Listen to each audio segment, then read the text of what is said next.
How's it going, gamers and nerds? Welcome to Smash Nerds. My name's Kevin. Today we are going to be talking about Ubisoft claims microtransactions help players experience more fun. I wonder how they're going to define it allows you to experience more fun. We're going to focus on the last sentence here. This is always optional, Ubisoft stresses, but players like to pay to personalize their avatar or progress more quickly. Let's unironically focus on progress more quickly. That's the equivalent of basically cheating. You can pay us to cheat so you can progress through the game more quickly. I wonder for a few seconds if maybe anyone remember back in the day. Okay, here we are.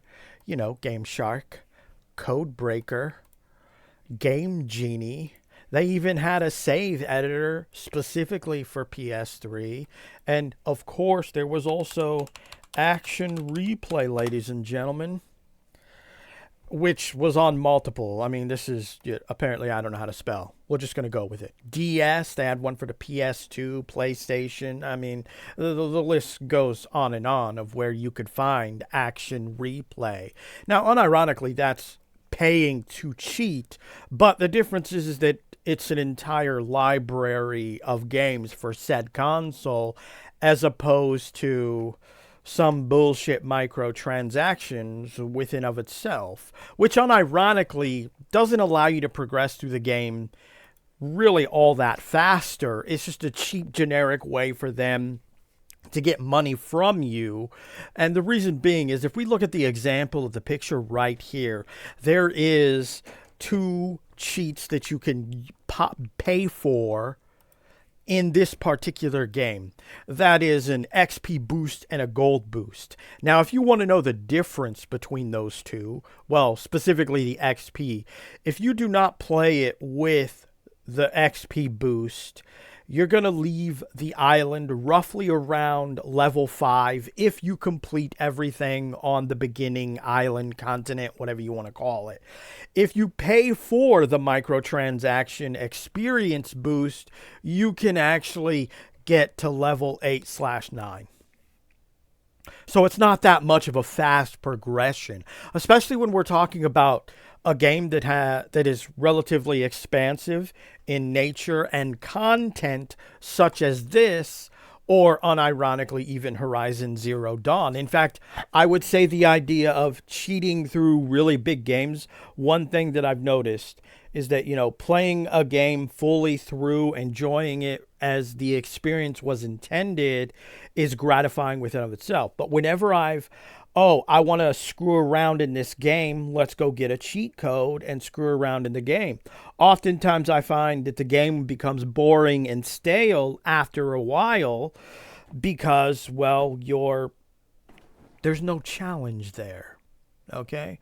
That's why I've always iterated that cheat codes in any form is all right, but you should at least play the game naturally the way that it was intended the first time. And me personally, if I really like a game, I'll go back and screw around in it. But this idea, this concept of, progress more quickly when objectively there were better ways to do it in the past, Game Shark, Action Replay, because, yeah, you had to pay for it, but it opened up a variety of other games that would allow you to do this in. PC, there's all kinds. You have trainers. Some are free, some are not. You have Cheat Code Engine, and I'm sure there's probably more outside of that.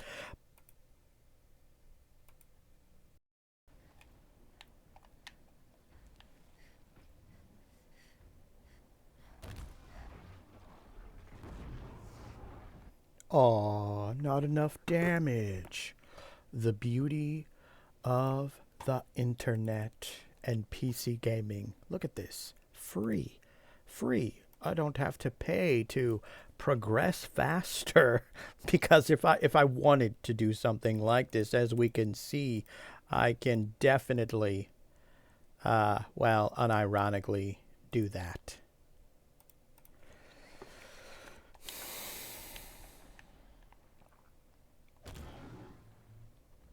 That's more like it.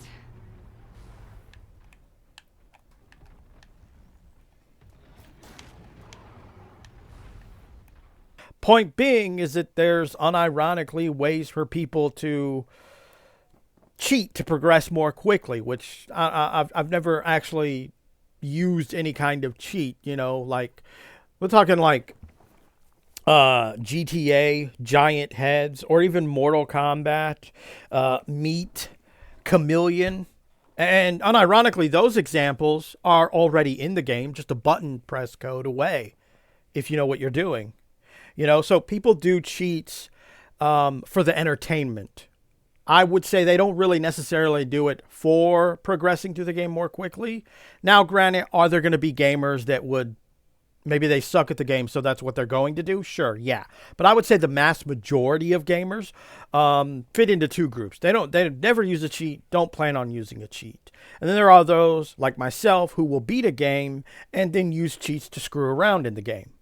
But even then, that itself becomes stale and boring because you're overpowered.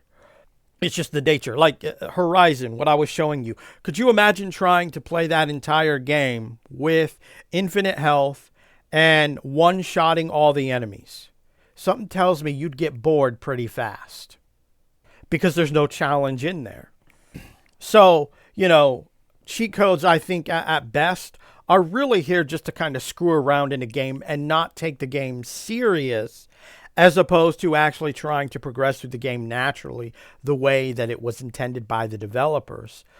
And unironically, some people might say, well, if there's a microtransaction, that's an intention of the developers. It's like, no, that's not an intention of the developers. That's the intention of the publisher who's trying to get more money, which is different than the developer trying to shoehorn this idea that gamers love to progress through the game more quickly. Thus, that's why they like microtransactions. The classic pay to make it easy, pay to win, pay to unlock everything because I don't know. It's ridiculous within of itself. And as opposed to making their avatars to personalize their avatars, this is stupid within of itself because like the coolest looking uniforms that are DLC or microtransaction based are behind a paywall. There's a reason why that is there. It's simply to make money. And the irony of this is that this the avatar is more true for online games rather than a single player game because no one's ever going to see what your outfit looks like in a single player game unless you're streaming it. And even then, you're going to have the same as everyone else. This is, with the reference of a game that doesn't have cosmetic microtransactions in it. And usually, developers put pretty cool outfits in the game. It's ridiculous within of itself. Anyway, that's all I really have to say. I mean, this concept that you can progress more quickly, one, that can actually be very boring because you're overpowered. And number two, there's better ways for you to do it that unironically would not require you to give Ubisoft money. I could buy this game right here, right now on Steam, and I'm open to cheating and progressing through it a million times faster than anything Ubisoft offers in their microtransactions. That's not even my opinion. That's a fucking fact.